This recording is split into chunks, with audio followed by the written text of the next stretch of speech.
कर्नाटक नतीजों के बाद बीजेपी के हिस्से से एक और राज्य कम हो गया है। अब बस बीजेपी मात्र 15 राज्यों में ही बची है। बहुमत के साथ 6 राज्यों में और सहयोगी पार्टियों के साथ 9 राज्यों में सरकार चला रही है। नॉर्थ ईस्ट में बीजेपी का प्रदेश बहुत ही ज्यादा है और वही बात करें दक्षिण भारत की तो वहां से बीजेपी बिल्कुल समाप्त हो चुकी है। हमने मई 2018 से लेकर मई 2023 तक पिछले 5 सालों में सभी विधानसभा चुनावों का एनालिसिस किया तो कई इंटरेस्टिंग बातें सामने आई। मसलन पिछले 5 सालों में 31 विधानसभा चुनाव हुआ है, लेकिन अगर बात करें बीजेपी की तो मात्र 6 में ही वो पूर्ण बहुमत के साथ अपनी सरकार बना रखी है। लेकिन फिर भी बीजेपी 16 राज्यों में अपनी सरकार बना ली। आखिर कैसे? तो नमस्कार दोस्तों, मैं हूं राहुल सिंह। आज बात करेंगे बीजेपी की 5 सालों की स्थिति के बारे में कि आखिर बीजेपी कहां से कहां पे आ गई है। मई 2018 से लेकर दिसंबर 2018 तक 6 राज्यों में चुनाव हुए, यानी कि छत्तीसगढ़, राजस्थान, कर्नाटक, मिजोरम, तेलंगाना और मध्य प्रदेश में। लेकिन बीजेपी को बहुमत कहीं नहीं मिली। लेकिन मध्य प्रदेश और कर्नाटक में बगावत के बाद अपनी सरकार बना ली। वहीं अगर बात करें 2019 की तो 7 राज्यों में विधानसभा के चुनाव हुए, जिसमें आंध्र प्रदेश, अरुणाचल प्रदेश, हरियाणा, झारखंड, महाराष्ट्र, उड़ीसा और सिक्किम था। लेकिन मात्र अरुणाचल प्रदेश में ही उसको पूर्ण बहुमत मिली। लेकिन चुनाव के बाद 2 राज्यों में अपनी सरकार बना ली। महाराष्ट्र में शिवसेना में बगावत के बाद शिंदे गुट से मिलकर बीजेपी ने वहां पर भी सरकार बना ली। 2020 में 2 जगह चुनाव हुए, दिल्ली में और बिहार में, लेकिन बहुमत कहीं नहीं मिला। लेकिन बाद में जेडीयू के साथ बीजेपी ने मिलकर वहां पे सरकार बना ली, जो कि 2022 में सरकार गिर गई। 2021 में 5 राज्य असम, केरल, पुडुचेरी, तमिलनाडु और पश्चिम बंगाल में चुनाव हुए, लेकिन बीजेपी को एक बार फिर से कहीं पे भी बहुमत नहीं मिला।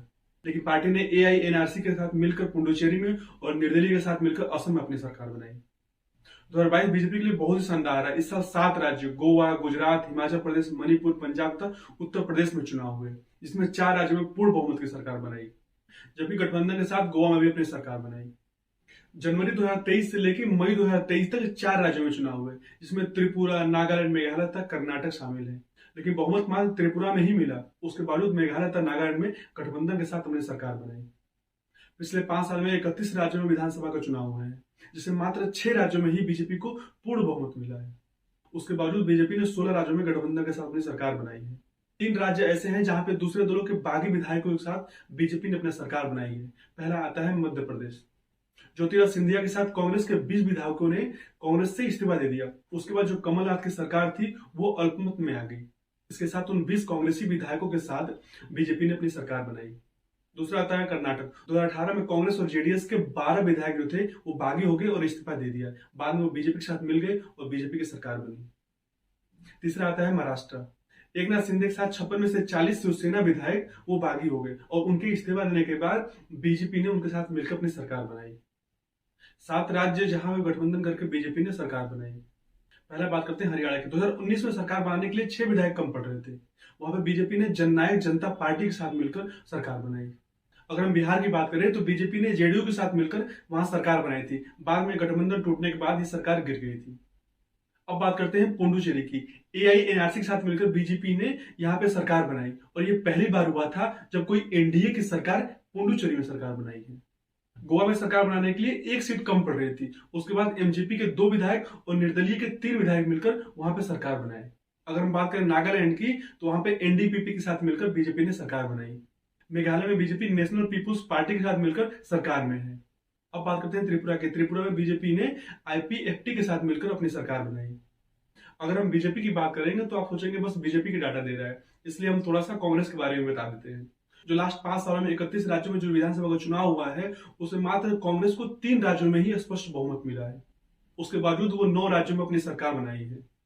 पिछले 5 सालों में वो 6 राज्य जहां पे कांग्रेस को स्पष्ट बहुमत नहीं मिलने के बावजूद भी अपनी सरकार बनाई। सबसे पहले बात करते हैं कर्नाटक। 2018 में बीजेपी वहां पे सबसे बड़ी पार्टी बन के आई। उसके बावजूद भी कांग्रेस और जेडीयू मिलकर अपनी सरकार बनाई। बाद में कांग्रेस में बना नहीं और ये सरकार अल्पमत में आ गई और फिर ये सरकार गिर गई। अब बात करते हैं मध्य प्रदेश की। मध्य प्रदेश में कांग्रेस ने बीएसपी और निर्दलीय के साथ मिलकर अपनी सरकार बनाई। बाद में ज्योतिरादित्य सिंधिया के साथ 20 जो कांग्रेस विधायक थे वो अपना त्यागपत्र दे दिए और बीजेपी में शामिल हो गए। बाद में कमलनाथ जो सरकार थी वो अल्पमत में आ गई थी और वहां पर सरकार गिर गई। अगर बात करें राजस्थान की तो बहुमत से 1 विधायक कम होने पर कांग्रेस ने बीएसपी, बीटीपी और निर्दलीय विधायकों के साथ मिलकर अपनी सरकार बनाई थी। झारखंड में झारखंड मुक्ति मोर्चा के साथ समर्थन देकर अपनी सरकार बनाई। अगर बात करें महाराष्ट्र की तो महाराष्ट्र में शिवसेना एनसीपी के साथ मिलकर कांग्रेस ने वहां पर सरकार बनाई। बाद में शिवसेना के विधायक टूट गए और सरकार गिर गई। अगर बात करें बिहार की, तो बिहार में बीजेपी और जो जेडीयू का गठबंधन था उसके टूट जाने के बाद कांग्रेस ने आरजेडी और जेडीयू के साथ मिलकर वहां पर सरकार बनाई। अब बात करते हैं भारत के बदलते पावर बैलेंस के बारे में। 2018 में बीजेपी की तथा बीजेपी गठबंधन की 21 राज्यों में सरकार चल रही थी, जो कि अभी घटकर 15 राज्यों तक सिमट गई है। फिलहाल देश में 30 विधानसभाएं हैं, इनमें से 2 केंद्र शासित प्रदेश हैं, पहला दिल्ली और दूसरा पुडुचेरी है। कर्नाटक नतीजों के बाद अब बीजेपी मात्र 15 प्रदेशों में ही सत्ता में है। इनमें भी अपने बूते पे मात्र 9 राज्यों में ही सरकार चला रही है। 2018 में देश के 21 राज्य और 71% आबादी पर बीजेपी का शासन था, लेकिन अब बीजेपी की सत्ता 45% आबादी तक ही सीमित हो गई है। कैसा लगा आज का वीडियो, कमेंट करके बता सकते हैं। अभी के लिए इतना ही।